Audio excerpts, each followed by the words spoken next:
Bismillahirrahmanirrahim. Assalamu alaikum, my dear students. I hope you all are fine. Today we are going to start our lecture number 5 from your chapter number 4, Environment and Interactions, and the topic is Relationships among Organisms. So let's we start with our topic relationship among the organisms कि organisms के दरमियान आपस में कैसे relationship होते हैं, वो आपस में किस तरह से एक दूसरे के साथ इंटरेक्ट करते हैं। जी बेसिकली हमने जैसे कि पहले भी पढ़ा था कि वो एक दूसरे के ऊपर डिपेंड करते हैं फूड के लिए और उसके अलावा शेल्टर के लिए, शेल्टर यानी कि उनके रहने के लिए। ठीक है, तो अब ये ना यहाँ पर हमने देखना है कि फूड का रिलेशनशिप जो है मोस्टली हम यहाँ पर देखेंगे कि फूड रिलेशनशिप किस तरह से उनके अंदर मेंटेन होता है। तो अब सबसे पहले हमारे पास टॉपिक जो है प्रीडेटर प्री रिलेशनशिप, यानी कि प्रीडेटर यानी कि ऐसा जो है वो एनिमल जो दूसरे एनिमल को खा जाए, और प्री यानी कि वो चीज़ जो जिसको वो खा रहा है। ठीक है, यानी कि शिकार और शिकारी। अब प्री और प्रीडेटर में प्रीडेटर कौन होता है? वो एनिमल जो दूसरे को खा जाए उसको क्या कहते हैं? प्रीडेटर। जैसे कि लायंस, लायंस क्या हैं? प्रीडेटर्स हैं। ठीक है, और इसके अलावा वो एनिमल जिसको लायन खा रहा है उसको क्या कहते हैं? जो उसको क्या कहते हैं? प्री। जैसे कि हिरन, ठीक है, यानी कि डेयर, डेयर को लायन जो है वो खा जाता है, इसलिए लायन क्या है? प्रीडेटर। और हिरन क्या है? डेयर क्या है? जी प्री। ठीक है, अब ये है प्रीडेटर और प्री जो आपस में मिलते हैं। जब इन दोनों के दरमियान जब वो शिकार कर रहा हो, शिकारी यानी कि लायन जो है वो डेयर को शिकार कर रहा हो, उस टाइम जो वो प्रोसेस होता है उस प्रोसेस को कहते हैं प्रीडेशन, यानी कि शिकार करने का अमल। ठीक है, तो ये होता है प्रीडेशन। उसके बाद है, इसके अलावा एग्जाम्पल जो है आपको मैंने पहले ही बता दी कि एनिमल जो है वो किस तरह से, जो लायन है वो किस तरह से उसको डेयर को जो है वो शिकार करता है, उसको हंट करता है, उसको खाता है। तो ये जो प्रोसेस होता है पूरा क्या होता है? प्रीडेशन का होता है। ठीक है, उसके बाद नेक्स्ट हमारा टॉपिक है वो है पैरासिटिज्म। पैरासिटिज्म यानी कि पैरासाइट्स का हमारी बॉडी के अंदर पैरासाइट्स ऐसे जो हैं वो एनिमल्स या ऐसे जो हैं वो जानदार होते हैं, ऑर्गेनिजम्स होते हैं जो कि आपके एक पर्सन में जाकर रहें, उसको तो फ़ायदा ना दें बल्कि नुकसान दें, लेकिन ख़ुद उससे फ़ायदा लें। ठीक है, पैरासिटिज्म वो इन जो होते हैं ऑर्गेनिजम्स होते हैं जो ख़ुद फ़ायदा लें दूसरों से, लेकिन दूसरों को नुकसान पहुँचाएँ। ठीक है, तो जैसे कि हैं वो मोस्टली जो है पैरासाइट्स जो हैं वो उनमें आती हैं कि जो प्लांट्स और एनिमल्स, उन दोनों में हम अलग अलग आपको एग्जांपल्स बता देती हूँ कि प्लांट्स जो हैं, प्लांट्स भी पैरासाइट्स होते हैं। प्लांट पैरासाइट्स की एग्जांपल जो है वो है Cuscuta. Cuscuta plants. Cuscuta plants ऐसे प्लांट्स होते हैं जिन्हें आकाश बेल भी कहा जाता है।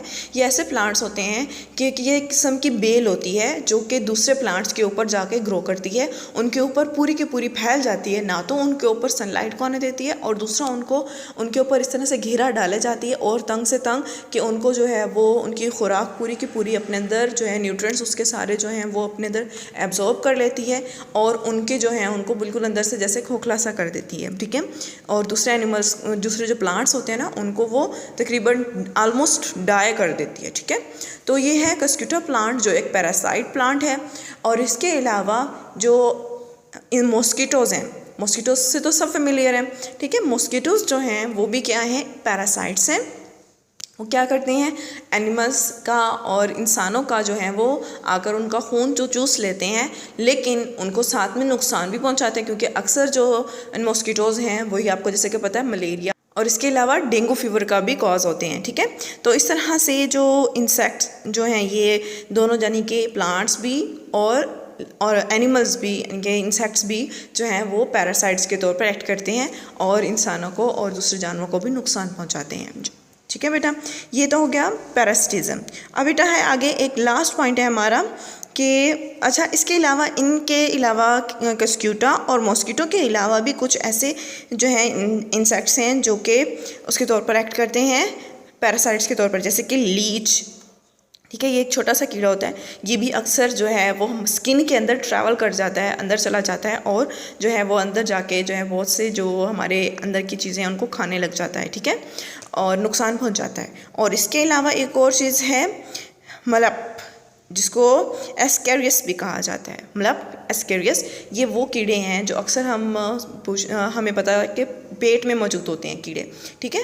वो कीड़े हैं, छोटे छोटे से कीड़े हैं जो अक्सर हमारे ख़राब फूड की वजह से, या बच्चे अक्सर जो है वो मिट्टी खा जाते हैं तो उनकी वजह से जो है वो हमारे पेट के अंदर जो है वो ग्रो करना स्टार्ट हो जाते हैं, और अक्सर छोटे बच्चों के पेट में से कीड़े निकलते भी हैं।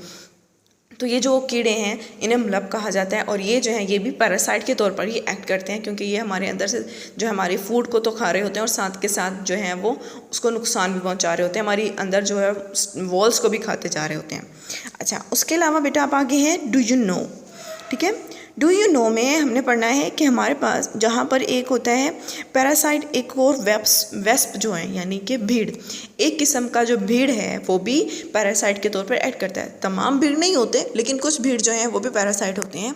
तो वो पैरासाइट किस तरह से कि एक भीड़ होता है जो जाकर कटरपिलर यानी कि सुंडी जो होती है, ठीक है, उसके ऊपर जाकर अपने जो हैं वो एग्स को ले करता है, ठीक है, उसके ऊपर एग्स को ले करता है, और उसके बाद जब वो एग्स जो है उसके अंदर उसके जो है न्यूट्रिएंट्स को यूज़ करके ग्रो करते हैं, तो उसके बाद जब बड़े होते हैं तो क्या करते हैं, उसी के अंदर से ही न्यूट्रिएंट्स ले लेकर ग्रो करते हैं, और फिर जब वो बड़े होते हैं तो उसको पूरा का पूरा अंदर से खा जाते हैं, उसको अंदर से खोखला कर देते हैं, ठीक है। और ये जो है एक पैरासाइट्स ही हुआ ना, और उसके बाद उसको ख़त्म करके ही बाहर निकलते हैं, ठीक है, उसको मार कर।